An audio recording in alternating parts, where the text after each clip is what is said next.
This past weekend, President Donald Trump tweeted a confession to the world that his top campaign operatives, Donald Trump Jr., Paul Manafort and Jared Kushner, had knowingly met with emissaries of the Russian government to receive information on his opponent, which he characterized as perfectly legal and routine, while also insisting that he knew nothing about it. In a previous era, this would have been a shocking development that would likely lead to impeachment. Regardless of the legality, and plenty of experts say it was indeed illegal, it was certainly unethical and unpatriotic. There have been other cases in which campaigns were given stolen information. They went to the authorities with the information. They didn't respond, "I love it," and then gather the campaign's top guns to hear the pitch. The one exception that we know of is that paragon of virtue Richard Nixon, of course, and the Chenault affair. Trump is obviously very agitated. That tweet and dozens more, along with his increasingly erratic rally appearances over the past few weeks, show a man under pressure who is not handling it well.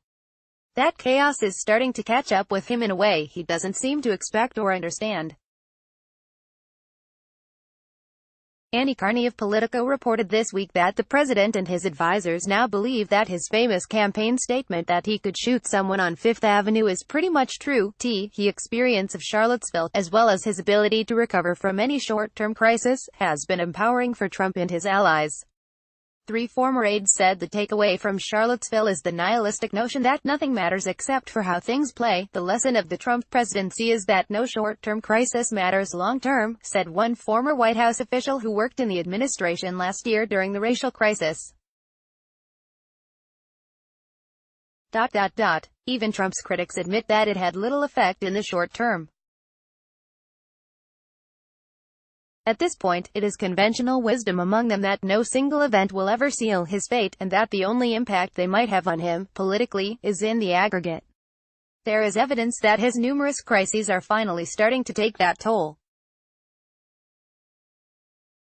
According to a new poll by Priorities USA, Garen-Hart Young Research Group and Global Strategy Group, 3 recent crises have stuck, sharply driving down voters' opinions of his temperament and truthfulness to their lowest ratings in the 11 tracking polls they've done of the Trump presidency. Donald Trump's dealings with Vladimir Putin, his handling of immigration and the separation of children from their families, and the impact of his trade war have stuck with voters in a way nothing else has since the beginning of his presidency.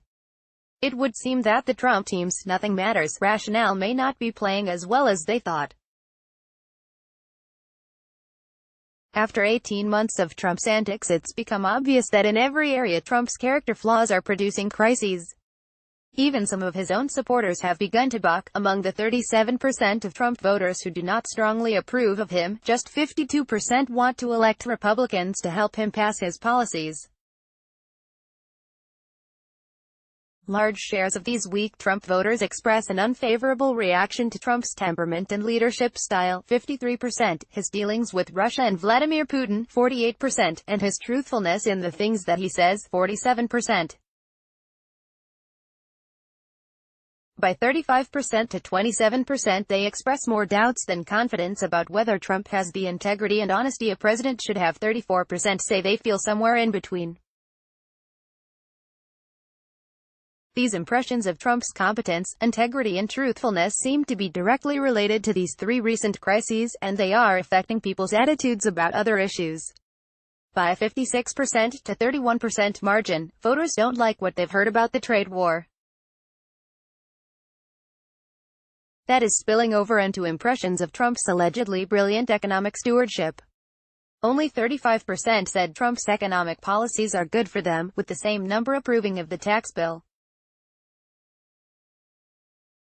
Only 22% say that things are changing for the better economically. An astonishing 64% say the cost of healthcare is getting worse. They know who to thank. More and more are saying they want the Congress to check his power. By 51% to 37%, voters say they would rather see more Democrats elected to Congress to be a check and balance on Trump than more Republicans elected to Congress to help Trump pass his policies and programs. Notably, voters who backed Trump in 2016 are far less eager to elect Republicans to help Trump, 75%, than Clinton voters are to elect Democrats to be a check on Trump, 94%.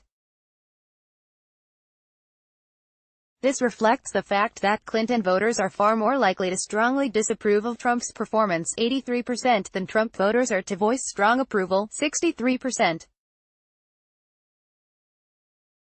This leads to an interesting strategic insight. Democrats running for office in the upcoming midterms don't have to emphasize the Russia investigation or even immigration and trade if they are in red or swing districts. Trump's incompetence and cruelty are already being taken into account, leaving the field open for candidates to focus on the bread and butter issues. Noxious Trumpism is baked into people's impressions of his policies now, and Republicans who are associated with him, pretty much all of them, are tainted as well. On Tuesday we have one of those bellwether special elections for the fall in an Ohio district that Trump won by double digits in 2016 and which has voted Republican for 30 years. The GOP has had all hands on deck for the past couple of weeks, but the last thing they needed was the president coming to town and holding one of his obnoxious rallies.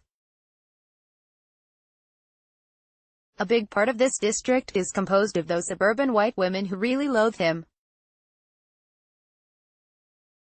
He insisted on showing up anyway, assured that his magic touch would bring legions of followers to the polls. Naturally, it's almost the anniversary of the atrocity in Charlottesville, so he had to tweet a racist rant about Ohio basketball hero LeBron James, just to ensure that his appearance was as pernicious as possible. As of Election Day, Democrat Danny O'Connor and Republican Troy Balderson are tied, and reporting this week says the Democrats are surging.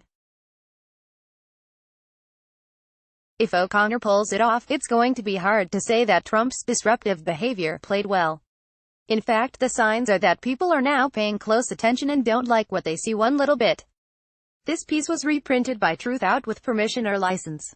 It may not be reproduced in any form without permission or license from the source.